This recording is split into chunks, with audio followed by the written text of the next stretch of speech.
আর দর্শক আপনারা জানেন প্রতিদিন আমাদের সাথে দুজন গেস্ট থাকে, কিন্তু রাস্তায় প্রচন্ড জ্যামের কারণে তারা এখনো আমাদের সাথে এসে যোগ দিতে পারেননি। কিছুক্ষণের মধ্যে হয়তো আমরা তাদেরকে পেয়ে যাব হয়তো। আর কিন্তু গেস্ট এক্সপার্টস নেই, কিন্তু এক্সপার্ট ফ্যান্স আছেন। বাংলাদেশ ক্রিকেট সাপোর্টার্স অ্যাসোসিয়েশন থেকে আপনারা এসেছেন এবং এখানে একজনকে একটু পার্টিকুলারলি বলতে চাই। আপনার নাম কি? পিছনে ওনাকে একটু মাইক্রোফোনটা দিবেন। রূপক, মাশরাফি রূপক। মানে এটা আসল নাম আপনার? হ্যাঁ, ঠিক। আমি এই জন্যই বলতে চাম যে ফ্যানাটিক ফ্যান্স মাশরাফি রূপক আমাদের সাথে আছেন। খেলতে দেখেছি এখানে অস্ট্রেলিয়ার সাথে মোস্টলি। বাংলাদেশ খেলবে ব্রিসবেনে, গ্যাবাতে, এইটাই কিন্তু একটা অসাধারণ ব্যাপার, কি বলেন? গ্যাবার উইকেট সবসময় সব বিশ্বের সবচেয়ে দ্রুততম পেস, মানে গতির, রাইট। হ্যাঁ, একটা পিচ ওইটাই। তো ওইখানে যদি খেলা হয় তো দেখা যাবে বাংলাদেশের প্রেসাররা কিরকম করে, আর অস্ট্রেলিয়ারা তো জানেনি, ওরা সারাদিন ওইখানে পড়ে থাকে। দেখার বিষয়। আর আরো একটু শুনি, মাইক্রোফোনটা একটু কাছে নিয়ে বলবেন। আচ্ছা, গ্যাবাতে যে রূপক যেটা বললো যে অনেক ফাস্ট উইকেট, তো আমাদের কিন্তু এখন ফাস্ট বোলারের কিন্তু অভাব নেই। মাশরাফি নিজে একজন আছেন, রুবেল হোসেন আছে। একটা কথা বলি যে ফাস্ট বোলার বলতে যেটা বোঝা যায় যে আসলে যে ডেডলি ফাস্ট বোলার্স, সেইটা কি আমাদের? ডেডলি ফাস্ট বোলার বলতে আমরা কিন্তু রুবেল হোসেনের কথা বলতে পারি।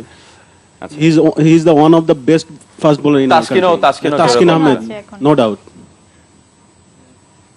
মেলবোর্নের মতো কিন্তু গ্যাবায় অত বেশি দর্শক ধারণ ক্ষমতা না হলেও 37,000, আর এই দর্শকের সামনে কিন্তু বাংলাদেশের প্লেয়াররা নিয়মিত খেলে, যেমন আমাদের মিরপুরে 25,000। কিন্তু পক্ষে থাকে, কিন্তু সেটা আমাদের, হ্যাঁ, সেটা পক্ষে থাকে। বিপক্ষে কিন্তু আমরা অনেক দর্শক পাবো, কারণ বাংলাদেশের খেলা যেখানে হয় লাল সবুজের ছোট্ট একটা বাংলাদেশ কিন্তু আমরা দেখতে পাই। সো সেখানেও আমরা অনেক সাপোর্ট পাবো। আর গ্যাবার বাউন্সি উইকেটে ইনশাল্লাহ আমাদের পেস বোলাররা অনেক ভালো করবে। আচ্ছা, সামনে যিনি আছেন, খেলা তো হলে ভালো, আমাদের খেলা তো হবে না, তো আমরা আশা করছি 1 পয়েন্ট আমরা পেয়ে যাব।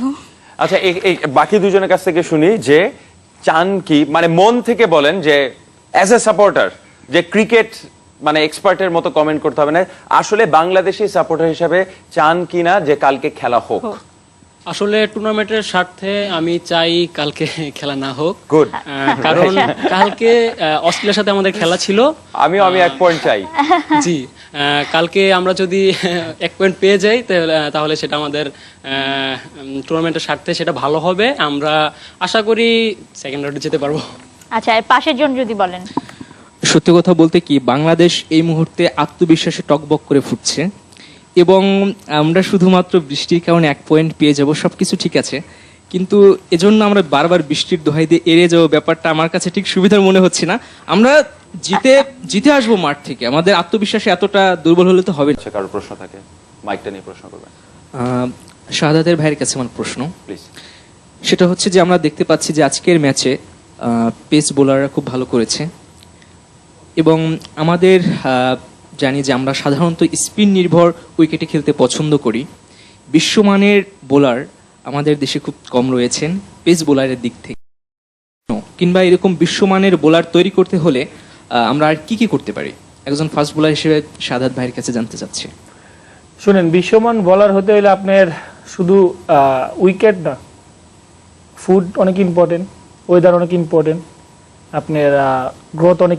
তো এরকম কি আপনার ওরা হাইলাইটসটা অনেক বেশি করে, ঠিক আছে। এবং ইন্ডিয়াতে আপনার সব উইকেটে গুলো করে, কারণ ইন্ডিয়ার ব্যাটসম্যান অনেক ভালো। ওটাকে আপনি অস্ট্রেলিয়াতে গিয়ে আপনি ডোমিনেট করে খেলে, বা ইন্ডিয়াতে কলম খেলে সব টিমের সাথে। সো আমাদের এইখানে সমস্যা হচ্ছে ব্যাটসম্যানদের জন্য অনেক ইম্পর্টেন্ট, কারণ আমরা চাই যে সবসময় রানটা হোক। আমি 5 উইকেট পাইলাম, ওইটা কলম কেউ আসবে না, হ্যাঁ 2 দিন আসবে, বাট আমি যদি আজকে 100 মারতাম, ঠিক আছে, একটা ব্যাটসম্যান 100 মারলে ওটা সারাদিন থাকবে, সারাদিন না 1 মাস পর্যন্ত থাকবে, ঠিক আছে। ও 100 মারে আসছে, ঠিক আছে, এটা আমি সাফার করছি, আমিও দেখছি। ওকে, আবার ফেরত আসবো জুবাইর ভাই প্রশ্নটা নিয়ে। একটু মাইকটা কাছে নিয়ে বলবেন। বিশ্বকাপের প্রাথমিক স্কোয়াডে ছিলেন, তো দেখতেছেন স্পিনারদের কোনো ইয়া নাই, পেসারদেরই সব কাজ। তো আপনার কি মনে হয় বিশ্বকাপ এখন দলে না থাকার পরে কি মনে হয় স্পিনাররা কেমন করতে পারবে? আপনি মাইক্রোফোনটা যদি না, আসলে এই স্পিনারদের খারাপ করতেছে তেমন না, কিন্তু আজ কিন্তু নিউজিল্যান্ডের ভিক্টোরি কিন্তু অনেক ভালো বোলিং করছে। তো যারা মানে ওয়ার্ল্ড ক্লাস বোলার আছে সবাই কিন্তু খেলতেছে, তো সবাই ভালো বোলিং করতেছে। আর বাংলাদেশের স্পিনাররা আসলে যেগুলো আছে, সাকিব ভাই আছে, সানি ভাই, তাইজুল ভাই, সাকিব ভাইও ভালো করতেছে, বিগ বেসও ভালো করছে। তো যারা আর কি ক্লাস বোলার আছে, ওয়ার্ল্ড ক্লাস বোলার আছে, দুটো ম্যাচে দারুণ বোলিং করেছেন। তো তারপরেও এবং লেগ স্পিনারে কিন্তু ইমরান তাহির কিন্তু নিউজিল্যান্ডের সাথে ভালো বোলিং করছে। তো তারপরেও মানে স্পিনাররা হেল্প পাচ্ছে, আসলে ভালো জায়গায় বল করলে যে কোনো উইকেটে খেলা ডিফিকাল্ট।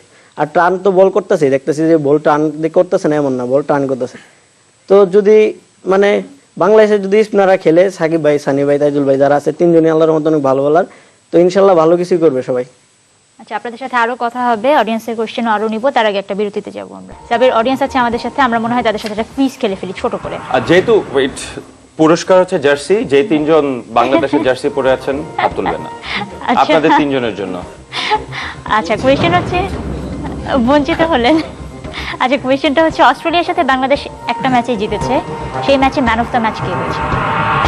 আমরা আপনারা ওনাকে তো- সুযোগ দিতে চাই, হ্যাঁ, ওনাদের একজন সুযোগ দিতে ফিমেল চাই। ক্রিকেট ফ্যান এই আনসারটা জানে, ওনাকে মাইক্রোফোনটা দিবেন প্লিজ।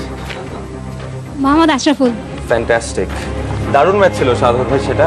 যদিও অস্ট্রেলিয়ার সাথে, অস্ট্রেলিয়ার মাটিতে কিন্তু আমাদের খুব বেশি সুখদ ছিলেন একদিনের ম্যাচে আপনি 4 বলে 3 উইকেট নিয়েছিলেন, ওই ম্যাচটার একটা অনুভূতি জানতে চাচ্ছি।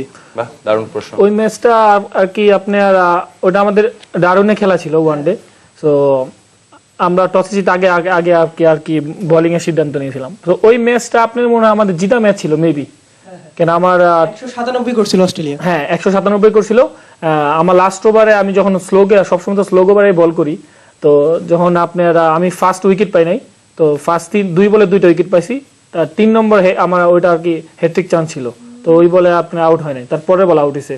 Right. ও, আচ্ছা যাক, অনুষ্ঠান, সরি সাদাত ভাই, অনুষ্ঠানটা শেষ করতে হচ্ছে। বাই দ্য ওয়ে, বাংলাদেশ ওই ম্যাচে 117 করেছিল, আনফরচুনেটলি আমরা টার্গেটটা চেস করতে পারিনি। জুবাইর হোসেন লিখন, আপনাকে অনেক ধন্যবাদ।